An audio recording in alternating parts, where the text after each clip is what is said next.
So excited to see you all here tonight. Tonight out here, I'm in Portland, Maine. And I'm going to introduce this session and tell you a little bit about the logistics and introduce our four people here. And then we'll turn it over to Shelley. So once again, it's not very usual at all, unless we have a super special launch for someone, that we invite other people into our RBG critique meeting, which has convened every month for 5 years. And one piece of trivia for you is that while we've met 60 plus times on Zoom, the four of us, we've never met in person. So we do hope to rectify that in 2026. And then the other piece of trivia right off the bat is that, do you realize that this is Shelley's fourth book in 5 years, which to me is just kind of a mind blower. And she always seems to be very self-possessed and doing fine. But she also tells us when she's not, which is great. So as I said, we've been meeting for 5 years. We all were in the same cohort at She Writes Press in 2020.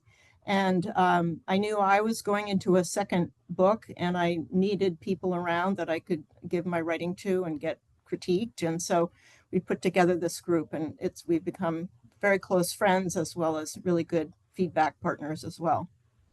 So just a couple logistics. We are recording, as you probably saw, and we will share that, and it would really help us, and particularly Shelley, if you can push that out on your social networks when you see it from hers. If you have questions and comments, please use the chat tonight, because we will be talking among ourselves first, and then we'll take your questions a little bit later in the evening. Also, if you can keep yourself audio muted, that would be lovely, so we don't get too much feedback.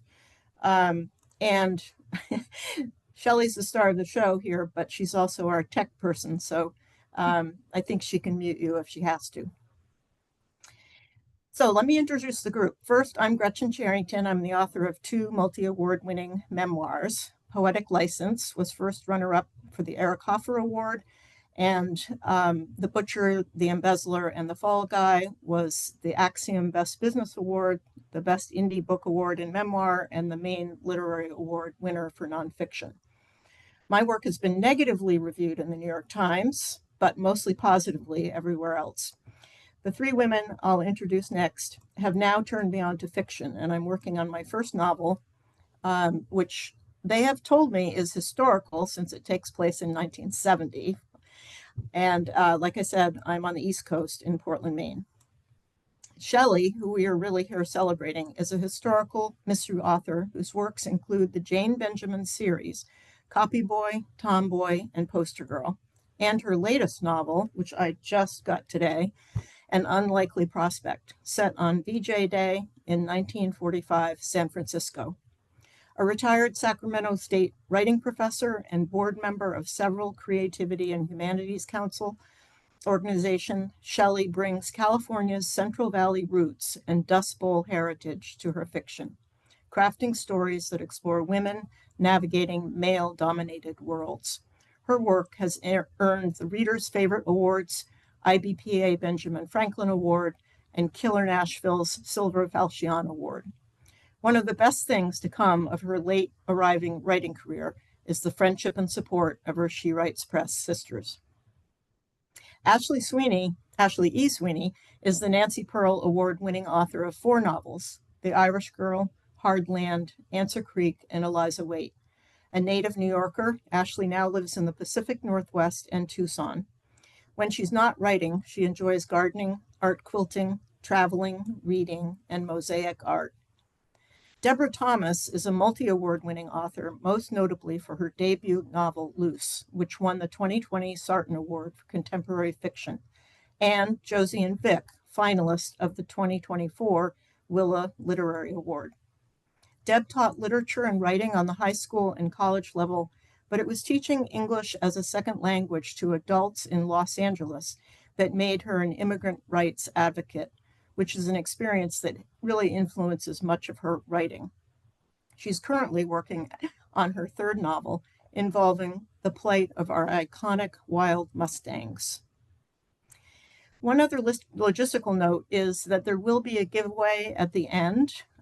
Shelley is offering 3 signed copies of An Unlikely Prospect, either electronic or, well, the paper one will be signed, your choice. And we'll be selecting 3 people later, but you need to be present to win.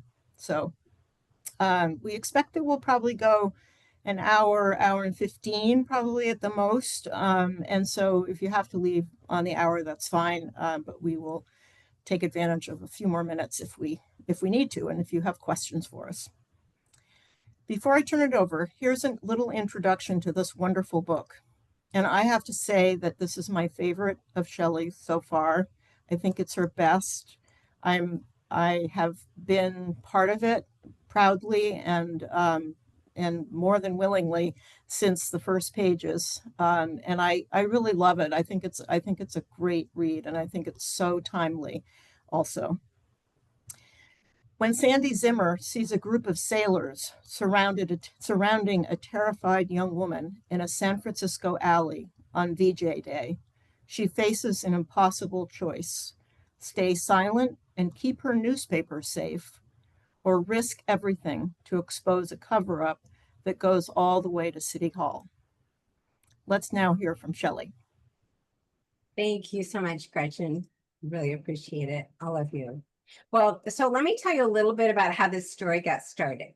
When I was wrapping up my last book, which was Poster Girl, I was kind of casting about, wondering what would come next, what story would be coming next. And I was looking for something that was like historically sticky for me. Like it was interesting.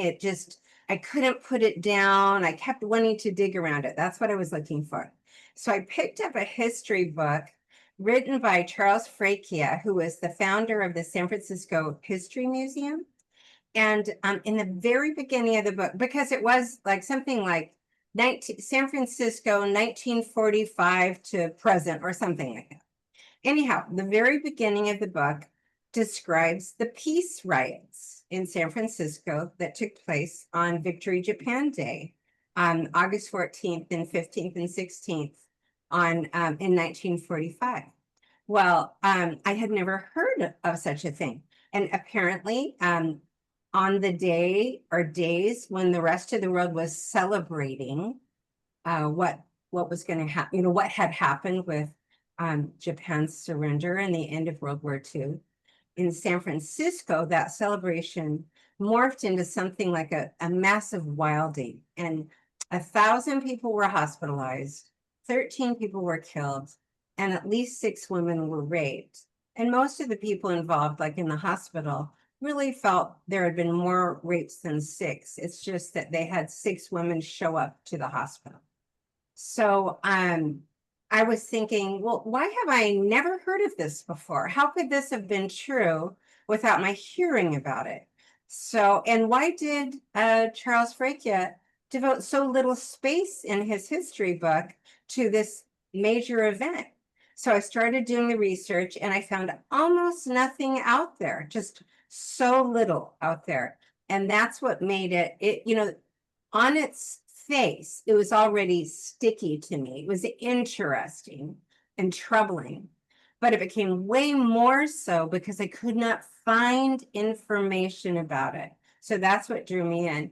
And then right about the same time, simultaneously, I was reading Catherine Graham's memoir, Personal History. And Catherine had inherited her family's newspaper, the Washington Post. When her father died, her husband inherited it. And then her husband committed suicide, and she inherited her family's newspaper. So I was reading that memoir, and it's an amazing memoir of someone who turns out to be at the helm when the Pentagon Papers and Watergate were coming out. So all of that was like in this soup pot of my head when I also saw in a book called The Only Woman in the Room a photograph of Catherine Graham sitting at a boardroom table with all these men in gray suits and brown suits and black suits, and Catherine, the only woman at that massive table wearing a bright blue suit. And it was so arresting to me that I thought, how fascinating to look at a woman who had to be the first person in so many rooms. And what if she's like Catherine Graham and raised in a very conservative or mainstream way, not, necessarily conservative, but mainstream, with the expectation that she wouldn't be in such a role. I mean, after all, her father did not leave her the newspaper. He left it to her husband. So those two things together were kind of like the catalyst to writing this book, which I wound up having a wonderful time researching and writing.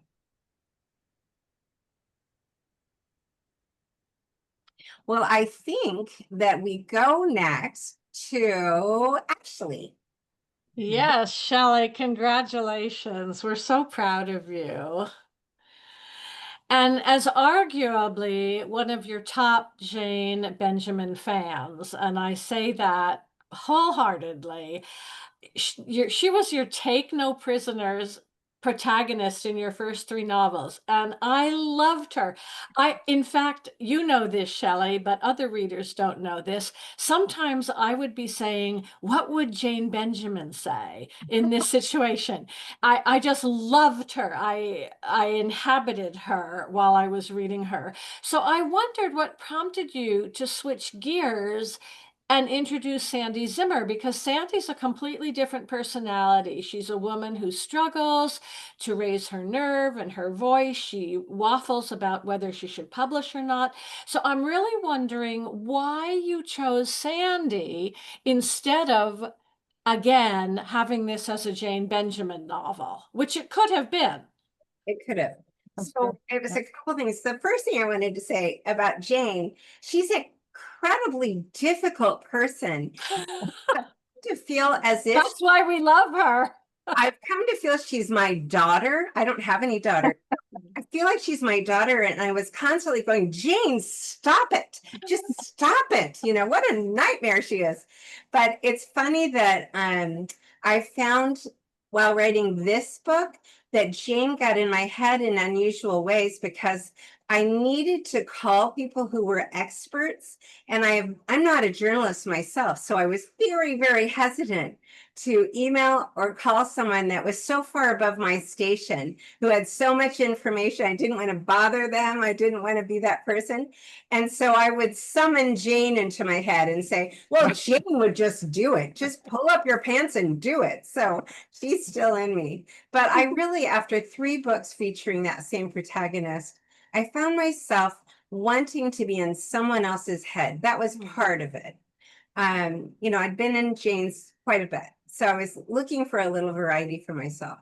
But more importantly than that was that as I started researching this topic and imagining a character who would be fighting to get the stories out, to find the information, find the people, to share the details, I kept thinking about that phrase about making good trouble. Right. And it was important to me, given the times that we're living in. Also, what does it mean to make good trouble, and who's in a position to do it? And I thought that Jane would have 0 trouble making good trouble. She would just always, right. And she also makes bad trouble. So she makes right. So it was less interesting to me to have Jane be the lead in this book, because what I wanted was a more normal protagonist, more like most of us, who has self-doubts about pushing the edge of the envelope. And I excuse me, I'm going to admit someone here. Here we go. I relish the opportunity to put Sandy in a position she wasn't exactly prepared to handle. She's inherited this newspaper from her husband, who's died 3 years ago. She was his secretary. In her entire adult life, she's made progress and achieved things by using her estimable feminine wiles. She's beautiful and she's got the skills to make, what she does is she makes other people, mainly men in power, very comfortable. She's their helper and she makes them feel good, and she's able to help them, but also to escalate as a result. So now she's in this position where actually that strategy doesn't work anymore. And so it kind of requires for her to do some self-development, or just at least some consideration of, do I want to keep being this person who it's easy for me to be? And I think that meant something to me in terms of that choice, because I've never been Jane, me personally, though I've been inspired by her a lot. Mhm. Whereas I'm not Sandy, but I'm closer to her in my natural hesitance to make Right. trouble out loud. So I kind of have to light a fire under myself to say something, to speak out when it may ruffle feathers or make people unhappy. I choose it. I don't come to it naturally. So that made Sandy appealing to me.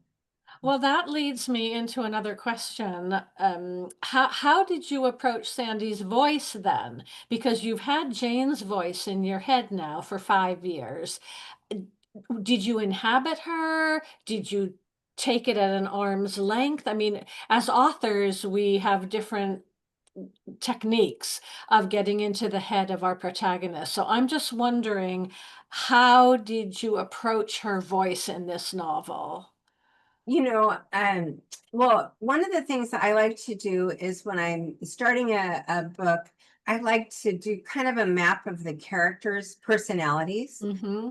Want to make sure that there's really no overlap in personalities. Like I kind of picture that a book has a few questions in it, even I've written 3 straight historical mysteries before, even historical mysteries that have the conventions that we all meet. Even in those cases, it's, to me, the most interesting thing is like, what are the core questions about what it is right to do in this story? And then I like to make sure that every character might answer those questions in a different way, so there's no repetition. So you get the more variety of human experience when you're doing it that way. So I started with who I thought her personality was.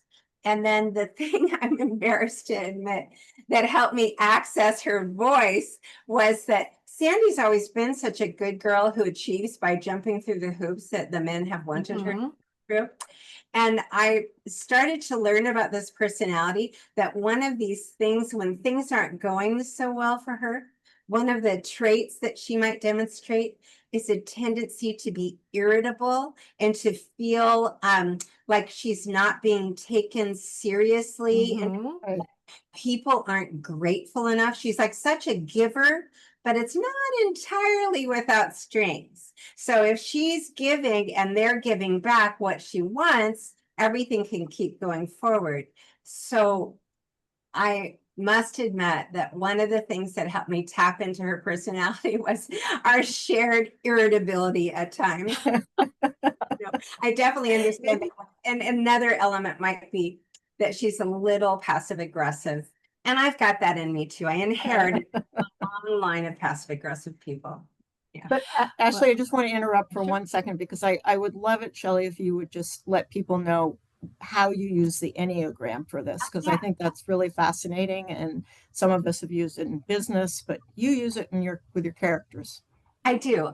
So there's an Enneagram personality typing system, which kind of divides up most personality types into 9 categories. And what it does that's very helpful to me is it talks about when they're feeling healthy, what are the kinds of things you see in it. So Sandy's a 2. She's a helper in the Enneagram. So when they're healthy, what kinds of behaviors do you see in such a person? When they're under stress, what kind of behaviors do you see in such a person? When their ship is sinking, who are they? And so they give you a lot of examples of that. And then it tries to explain, how did they get in this situation? What kind of backstory would a person like this have? So if somebody ever tells you, oh, you're an Enneagram 2, the truth is that can be infinite different things. You could be anywhere on the continuum, and that can change depending on the circumstances you're in. Right. So it really does help me. It's one of my pre-writing strategies that I picture who the main Interesting. characters are, and I Yeah, make it's sure very cool. I'm not repeating a kind of personality that responds. I mean, the point of my books is there's usually a crisis that has to be responded to. And I want everybody to respond to it differently. Everybody who's major in the book to respond differently. So this helps me sort it out. And it's also another reason I realize, like Deb talks sometimes about writing intuitively and organically. And I have learned over the years, oh, I'm far less intuitive than I realized, far more logical than I really understood before. I like to have these chunks of things I know I'm going to do, and then I'm free to mess with them or change my plan. But that kind of personality system helps me get started and helps me know who this person might be in the story. Well, before I turn it over to Deb, what you said earlier reminded me of my first day when I was a journalist as a young woman, which I did that career first before I turned to education. And on my very first day of work, Shelley, my editor gave me a story to call the CEO of the biggest company in the city. And I was a young woman. I mean, I had a lot of agency, but not that much agency. And so I said, I don't know if I can do that. And he said, he's just a person. And I kept that in my head my entire journalistic career. There was nobody I couldn't call after that. Oh my God. So, I wish He was a good boss. I wish I hadn't waited to my 60s to fully understand that lesson. Well, Deb, I know you've got a couple of questions for Shelley now too. Well, first of all, Shelley, I love how you took a character from a previous novel who was in the background, literally and figuratively, and you brought her to the forefront in this novel and gave her a chance to grow in so many ways. Now, my question to you is, in this novel, you show how women in 1945 had to fight for respect in male-dominated fields. What parallels do you see with challenges that women face today? Are we still fighting for respect? Oh no, we've got it all worked out. It's fixed. I will backtrack a little to say that one of the earliest feelings I had before I started writing was I was super interested in what I call crones. I know it sounds terrible. It's a word people shy away from, but I love the word. The idea that there are old women who have so much wisdom and so much experience and so much humor and character that they should be running the world. And so it was always interesting to me, even as a young woman back then, to look at the kind of women who were these kind of crones. How did they get to be that way? And I always would do the math, like, okay, if they're like this in 1990, how, and they were born in 1920, what do they have to go through to get here? That was always a driving interest or obsession with me. And so when you're asking me, is it different now than it was then?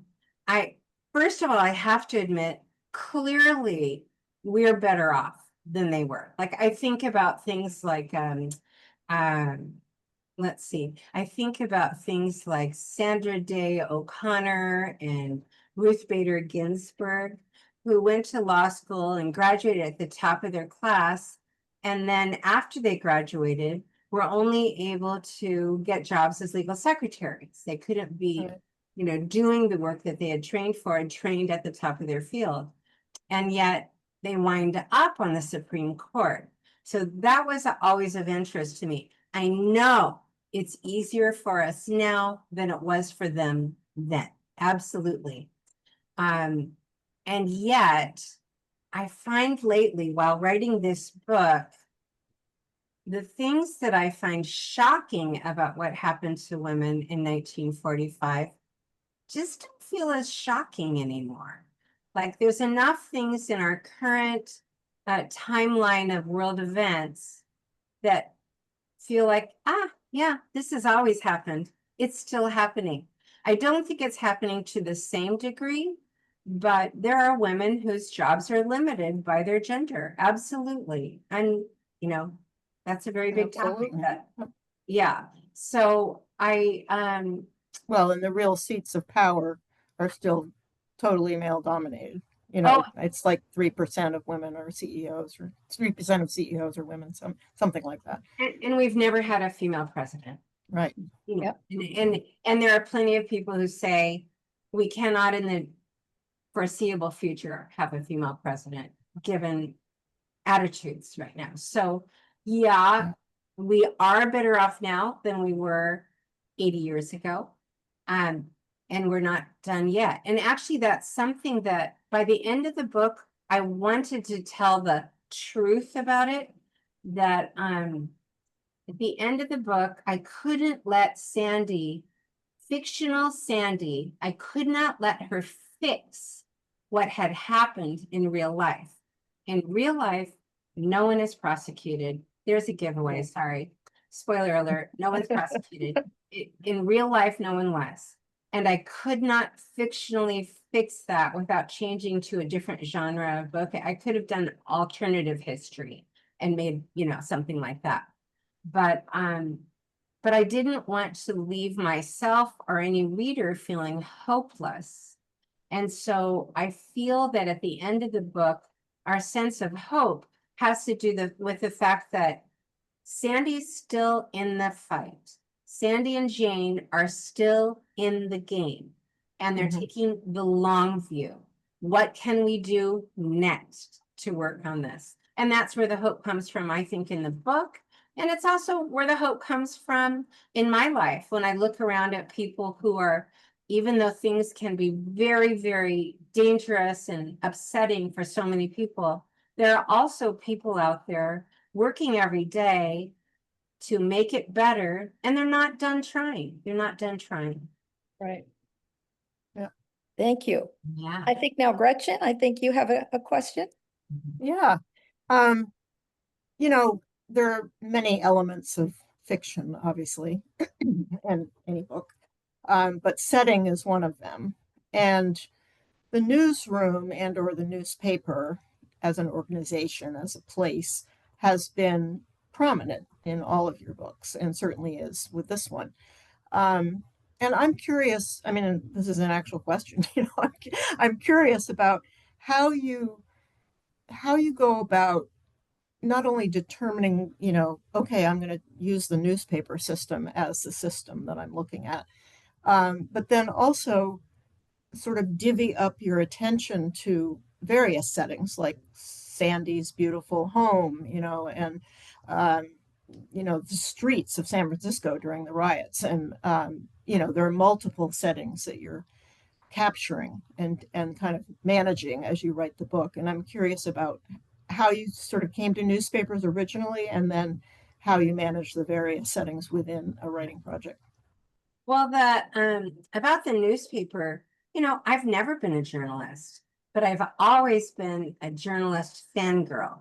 I've always loved newspapers, and I've loved news writers. You know, they're an ideal to me.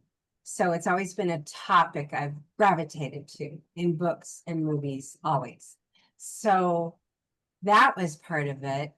But also I wanted to be able to, you know, I started with crime fiction. So the Jane Benjamin novels are all three considered crime fiction. This one has real life crime in it, but it's not so squarely in the middle of crime fiction the way the Jane Benjamin novels were.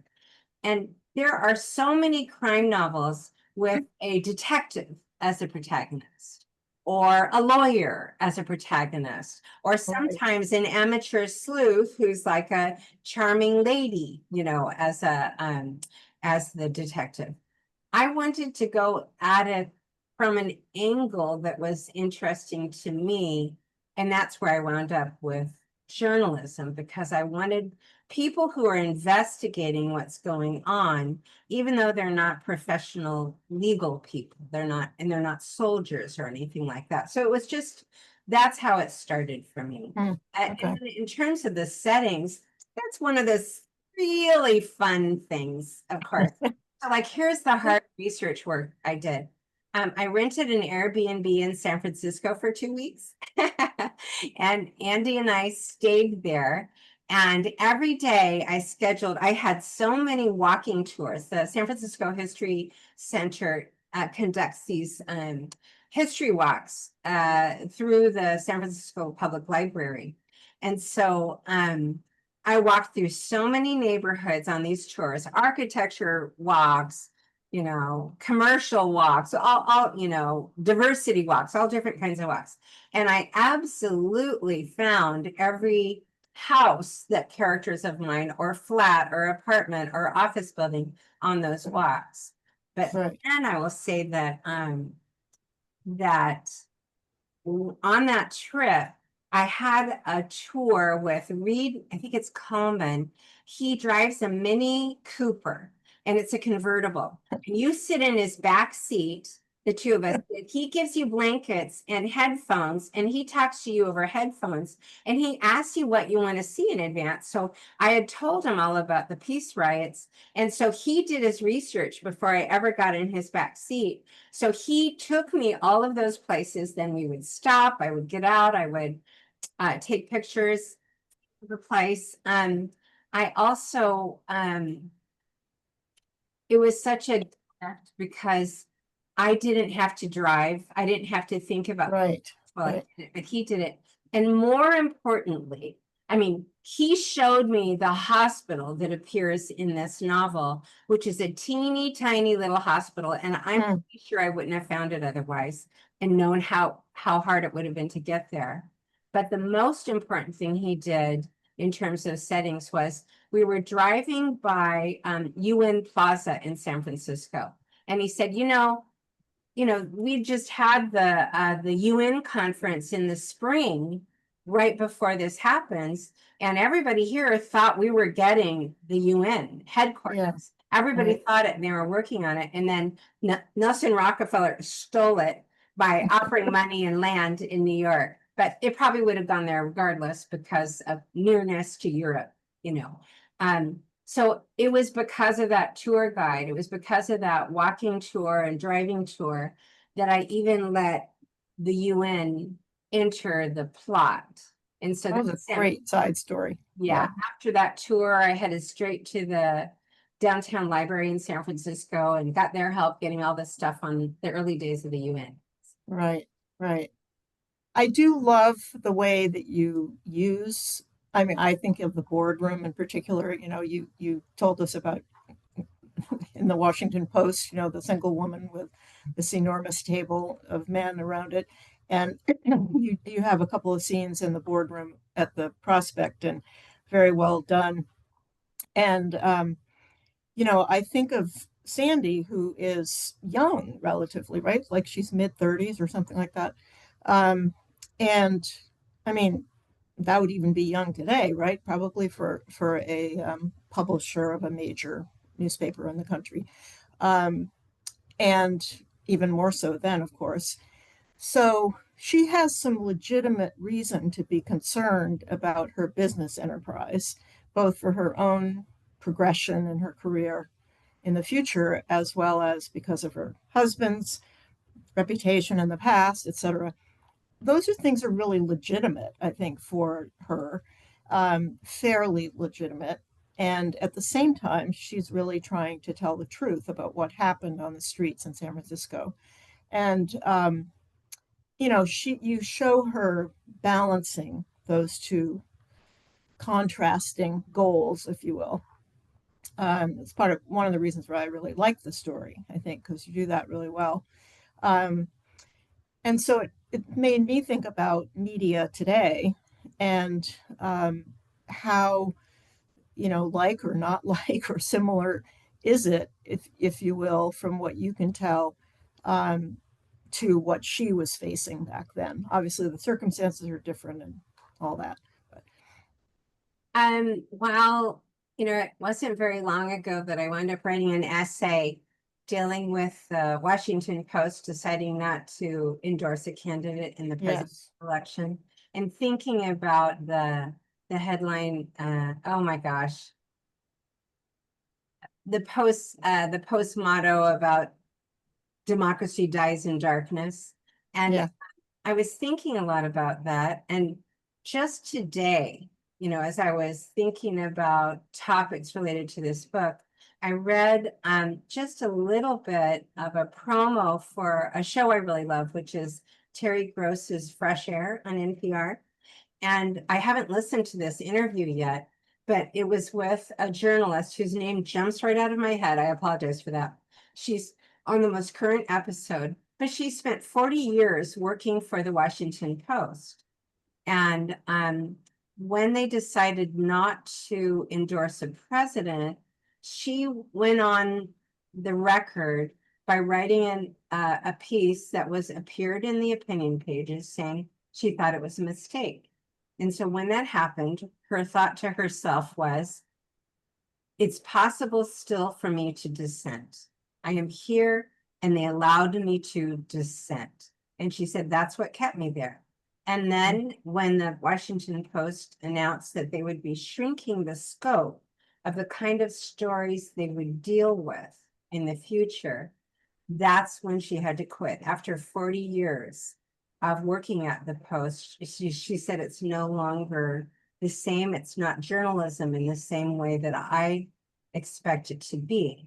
And so that idea that, part of what I wanted to get at while writing this is the possibility that publishers and the boards of newspapers, though we can take our hardline and purist point of view, which I want to do, to say you're a journalism entity.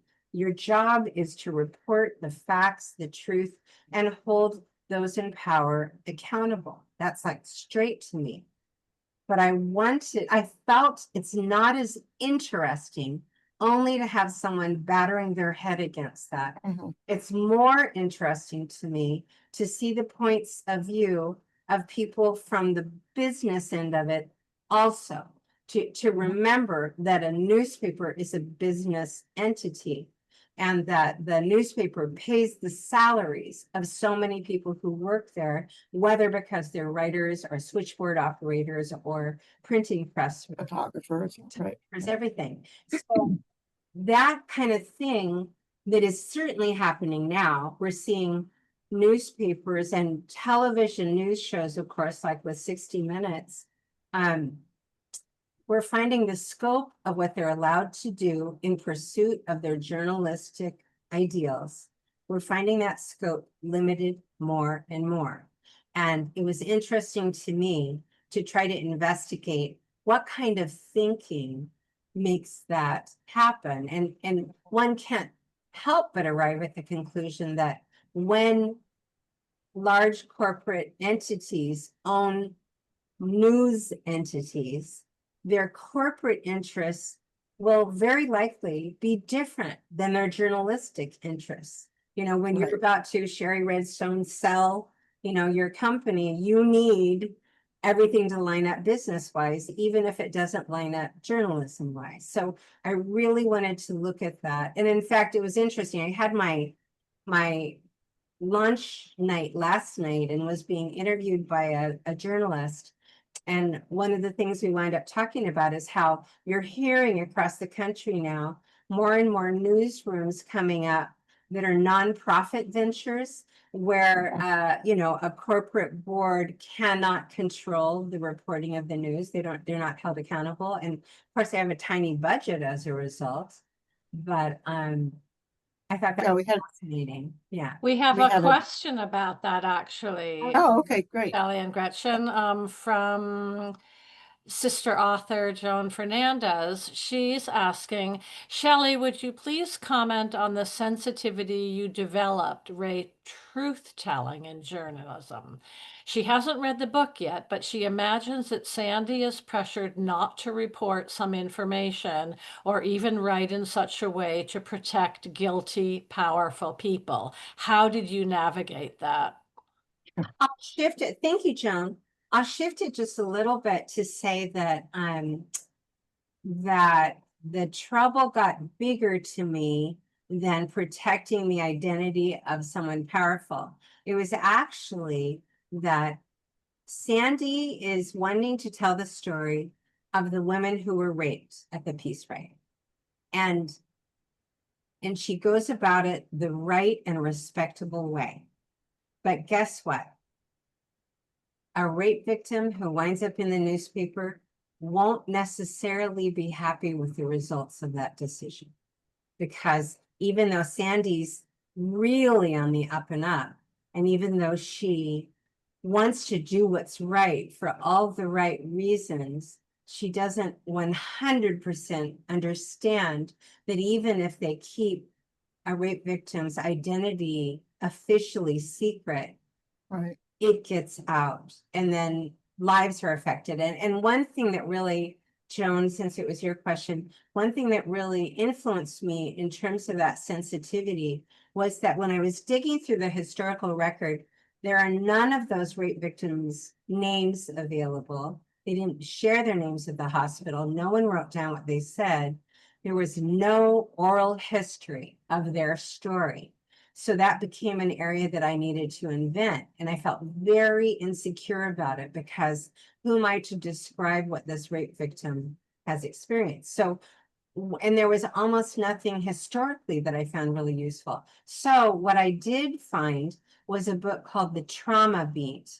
The author's last name is Cherry. And in that book, she's a journalist who does all of these interviews with people who'd been victims of violence. And she was interviewing them much distant from that about their experience after that violence. And part of it was, how did it feel when the journalists arrive at their door and want to talk to them about their feelings? Or Right. maybe a child has been killed and they're knocking on the door to the parents. How are you feeling now that your child has been murdered? How are you feeling now that the guy's gone free? Things like that. And that book about the ramifications of trauma being visited upon by later trauma through questioning and through attention got really interesting to me. Yeah, and Joan brings up another thought that is very apropos today. How do we develop a sixth sense when we feel that news is false? This is something that we all have to deal with. And so how do you respond to that, Shelley? Have you developed a sixth sense about when news is false? Well, I remember years ago, I taught college writing for 34 years. And one of the periods in that time period, I would assign Malcolm Gladwell's book, Blink, because my students found it very interesting. There are lots of potential essay questions in there. And, one of his premises is that if you develop skill over time, if you get your 10,000 hours of practice in, you become someone who presumably can arrive at an instant decision. And he talks about it in terms of police officers and people in the military, that they can look at a situation and process it at a rate in a blink when the rest of us could not do that processing. So one thing I think is that experienced journalists, for instance, can process, and just as lawyers, like litigation attorneys, might be able to process the reaction of someone on the stand very quickly and efficiently, and to be able to act on kind of a hunch or the sixth sense. But not everyone can, because a lot of people feel that sixth sense and they're wrong. I know a lot of people with very strong, powerful opinions about things that are happening in the news. And I know it comes passionately and through their own experience, and I'm pretty sure it's wrong. So I hesitate to trust it. I think you should pay attention to your instincts and your hunches, and you should test them. Maybe like Gorbachev, trust yet verify. Right. Good. And there's some other comments also that you'll be able to read along the way, Shelley. So any other questions, you can quickly put them in the chat, else we're going to go on and pick our winners pretty soon. Are we ready for that yet, or is that next on the agenda? Well, can I think see so. something that Yeah, unless there's other questions from I the. see something that Francine wrote that she's guessing back in those days it would not have been totally acceptable even to write about rape. I do want to comment on that. Thank you, Francine, because when I was doing a search of all the newspapers of the day, one of the things I discovered was that there's a continuum of attitudes toward reporting something like that. And in the very beginning of the book, we learned that a real life publisher, Sissy Patterson, who published the most successful Washington, D.C.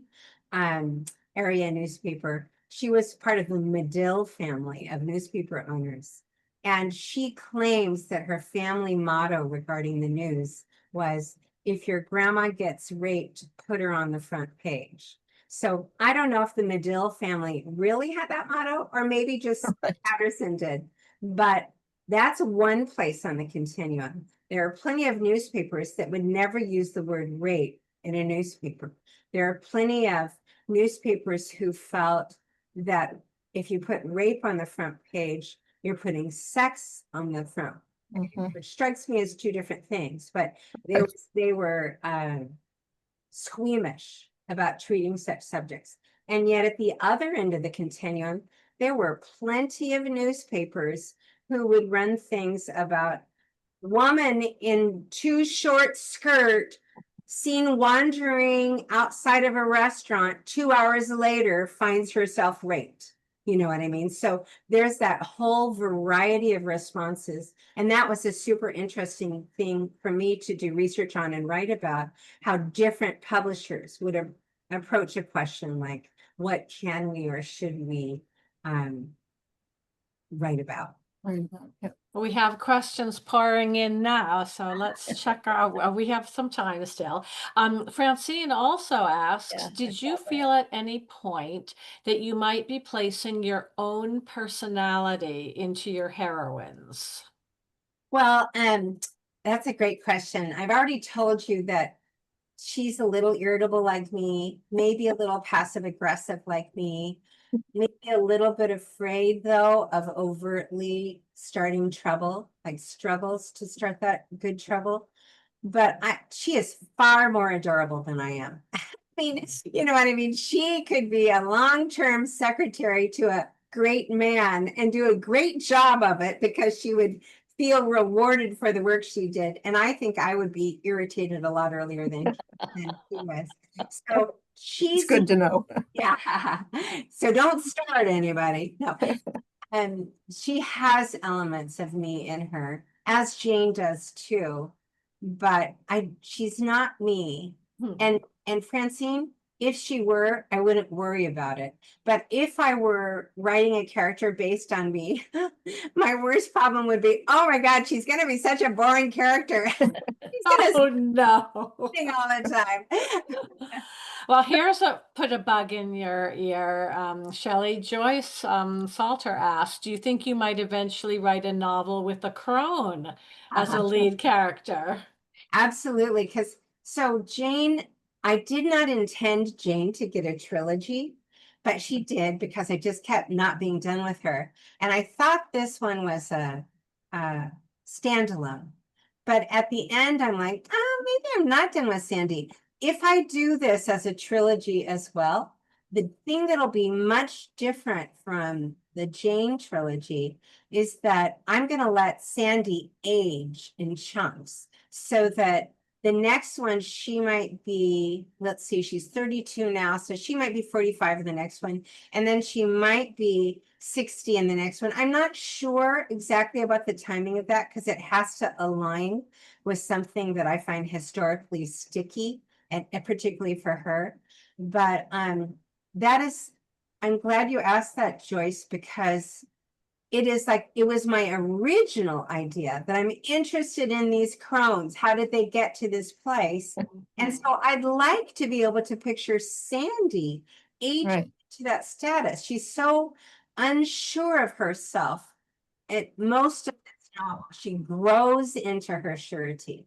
But I would like to see later in life what it looks like to make these business, publisher, leader, powerful decisions as a woman who used to be young Sandy. And I even look forward to, as a woman in her 60s, I even look forward to the fresh kinds of mistakes and troubles Sandy causes when she's presumably more experienced and wise, but maybe also more cranky and intolerant. So, And yeah. also how she might mentor young women who are, that would be interesting to sort of That has track as always well. been part of it for me, Gretchen. I sort of had pictured all the women who are in these books, because they're in the same universe, Jane's books and Sandy's. All the women who are coming up in these books, I almost had a feeling like maybe my last novel of all will almost be like a Marvel novel with all of the heroes are old women and they're going out to save the universe. And how will they do it because their back hurts so bad? Well, we need that desperately. So. Well, we'll be looking forward to those. Great. Well, thank you for all asking those questions, and I'll hand it over to Deb now. All righty. I always like the word Sophia better than crone. Oh, The Sophia, the wise woman. Okay. Yes. Okay, drum roll. I've picked 3 winners, and you are supposed to send your mailing address to Shelley at Blanton_Stroud@me.com, which we will put in the chat. And the first one goes to Jody Hadlock, who listened to all of this while traveling in a car. And the next winner is Terry Lewis. And the next Actually, winner, I think she left. Oh, okay. I see. oh, I thought I just saw her. When I was Oh, scrolling. well, on the chat. I'm not sure if that means she's left. So you must be present to win. Is that what you're saying? Oh, okay. Is that right? You have to literally, she was a second ago when I wrote her name. Okay, should I cross that off then? Go right ahead. Terry, going, not there? Okay, then, next on the list was Joan Fernandez. Is she still here? Yep. And then Gail Heller, and she's still here. Awesome. All right. So So send your mailing address to yeah. Shelley's email. And you can tell me in that email whether you'd rather have a signed paperback or whether you'd rather have an audiobook. I can send you.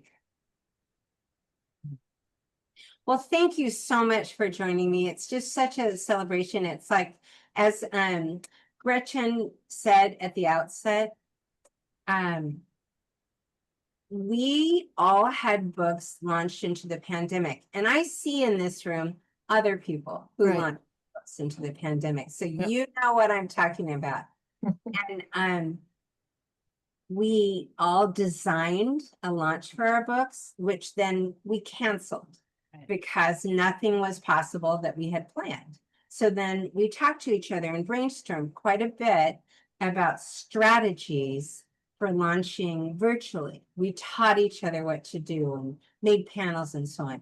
And like you said, Gretchen had the idea, well, these launches are over. Why don't we support each other in our writing also? So that's how it happened.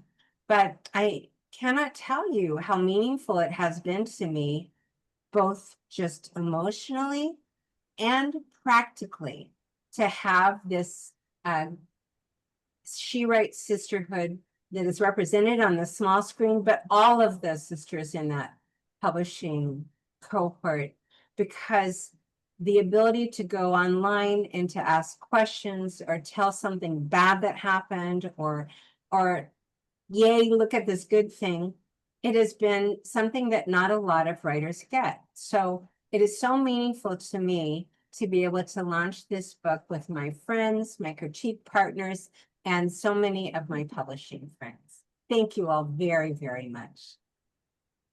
And great. Thank you, everybody. Thank you. And congratulations. Yes, congratulations. Going to be fun to read it again in published form. That's right. Thanks, everybody. Thank you.